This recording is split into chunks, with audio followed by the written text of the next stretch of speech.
네, 대단히 반갑습니다. 저는 기독교 어미요북 채널을 운영하고 있는 박태감 목사입니다. 그동안도 잘 지냈습니까?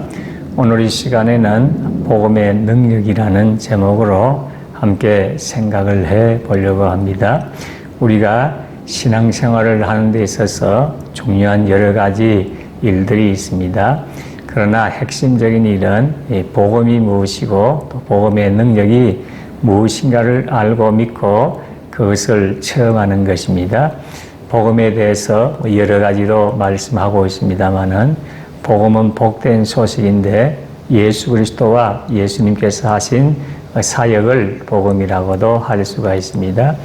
넓게는 성경 전체가 복음이라고도 할 수가 있겠습니다. 그래서 우리가 무엇보다도 예수님이 누구시며 또 예수님께서 어떤 일을 하셨고 또 하시고 계신가를 발견하는 것이 굉장히 중요한 것입니다. 물론 우리가 예수가 그리스도라는 사실을 우리가 믿습니다. 예수님은 그리스도, 메시아, 기름 부음 받은 왕과 제사장과 선지자의 역할을 하시는 분으로 우리의 구주가 되시고 구원자가 되시고 구세주가 되신다는 사실을 우리가 알고 믿고 있습니다. 그러면 구체적으로 예수님께서 무슨 일을 하시는지 생각을 해봐야 되겠습니다. 물론 근본적으로는 죄로부터 우리를 구원해 주시고 영원한 생명을 주시고 하나님 자녀로 살게 하시고 또 영원한 천국까지 우리를 인도해 가시는 분이십니다. 그러나 생활 속에서 구체적인 내용도 알고 있어야 되겠습니다. 한 번은 예수님께서 자라나시고 나사렛 회당에 가셨습니다. 그리고는 두루마리 성경을 펴시고 이사야서의 말씀을 인용을 하셨습니다. 그것이 누가복음 4장 18절에 기록이 되어져 있습니다. 주의 성령이 내게 임하셨으니 가난한 자들에게 복음을 전하게 하시려고 나를 보내사 포로된 자에게 자유를, 눈먼 자에게 다시 보게 함을, 또 눌린 자에게 자유를 주시기 위함이다. 이렇게 말씀을 하고 있습니다. 여기에서 복음의 능력을 말씀을 하고 있는 것입니다. 첫째로는 복음은 포로된 자에게 자유를 주신다는 것입니다. 여기에 포로됐다는 것은 물론 우리가 전쟁 포로를 생각을 해 볼 수가 있겠습니다.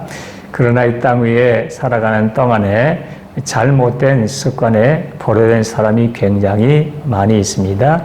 술이라든지 담배라든지 또 마약이라든지 또 잘못된 습관에 포로된 사람들이 많이 있습니다. 포로라는 것이 무엇입니까? 포로는 자유를 얻지를 못한 사람입니다. 또 자유롭게 활동하거나 살아갈 수 없는 사람인 것입니다.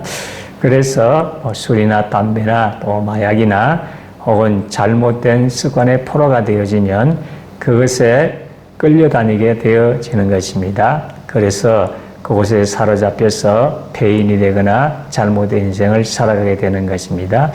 물론 이와 같은 것을 제거하기 위해서 여러 가지 국가에서나 또 공공단체에서 시민단체에서 수고를 많이 하고 있습니다. 그러나 근본적으로 우리 예수 그리스도를 통해서 그와 같은 포로된 상태에서 자유를 누릴 수가 있는 것입니다.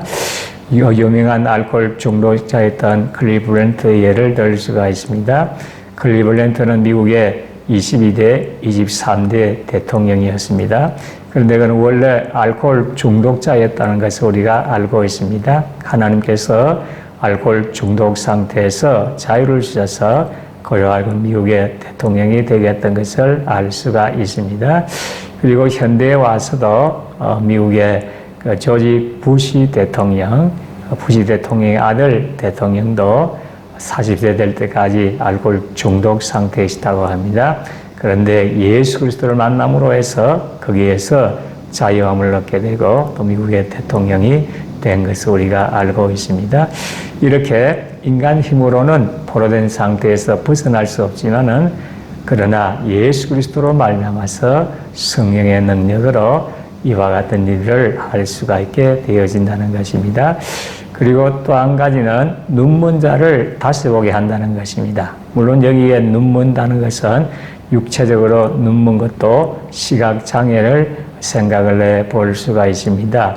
실제적으로 우리 예수님께서 눈먼 시각장애자의 눈을 뜨게 해준 것을 우리가 볼 수가 있습니다. 그 바디메오의 눈을 뜨게 하신 사건도 우리가 잘 알고 있습니다. 그런데 여기에서 눈이 멀었다는 것은 물론 육체적인 의미도 있습니다만은 영적인 의미에 있어서 눈먼 상태에 있는 것입니다. 눈먼 상태에 있는 사람들은 어떻습니까? 볼 수가 없는 것입니다. 자연이나 또 사람이나 환경을 볼 수가 없게 되는 것과 마찬가지로 영적으로 눈이 먼 상태에 있는 사람들은 영적인 세계를 보지를 못하는 것입니다. 하나님, 예수님, 성령님도 볼 수가 없고 그리고 천국과 지옥도 볼 수가 없는 것입니다. 또 그리고 영적인 존재인 천사라든지 또 악한 영의 세력들도 볼 수가 없는 것이지요.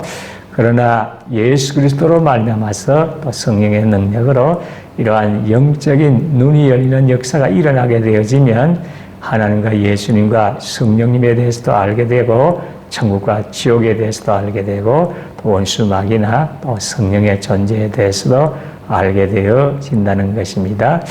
그리고 또한 눌린 자에게 또 자유를 주시겠다고 말씀하고 있습니다. 여기에 눌렸다는 말은 또 이것을 어떤 사람들은 정치적 의미로 해석을 해서 해방신학을 이렇게 주장하는 사람도 있습니다만은 여기에 눌렸다는 말은 영적으로 눌린 상태를 가리키는 것입니다. 그리고 요즘은 스트레스라는 말을 많이 사용을 하고 있습니다. 스트레스라는 그 의미가 눌려있는 상태, 눌리는 짐이라는 의미를 가지고 있습니다. 이와 같은 눌린 상태에서 예수 그리스도로 말미암아서 또 성령의 능력으로 참된 자유를 얻게 되어질 수가 있다는 것입니다. 지금 여러분들의 상태가 어떤 상태입니까? 포로된 상태에 있습니까? 그리고 눈먼 상태에 있습니까? 눌린 상태에 있습니까? 근본적으로 이와 같은 것을 해결하기 위해서는 예수 그리스도의 도움이 필요하고 또 성령님의 능력이 필요한 것입니다. 그래서 오늘 또 예수 그리스도를 믿는 믿음을 가지고 성령님께 도움을 구하시기를 바랍니다. 그래서 포로된 상태에서 자유를 얻고 눈먼 상태에서 눈이 떠여지고 눌린 상태에서 자유케 되는 이와 같은 신앙생활을 하게 되시기를 진심으로 소원합니다. 끝까지 시청해 주셔서 대단히 감사합니다. 다음 영상에서 만나도록 하겠습니다. 감사합니다.